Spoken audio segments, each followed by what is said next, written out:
हेलो बच्चों, कैसे हो आप सब। आज हम पेंट करेंगे hello kitty.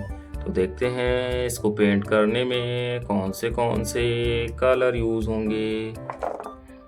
Orange colour, baby pink colour, yellow colour, light green colour, blue colour, pink colour.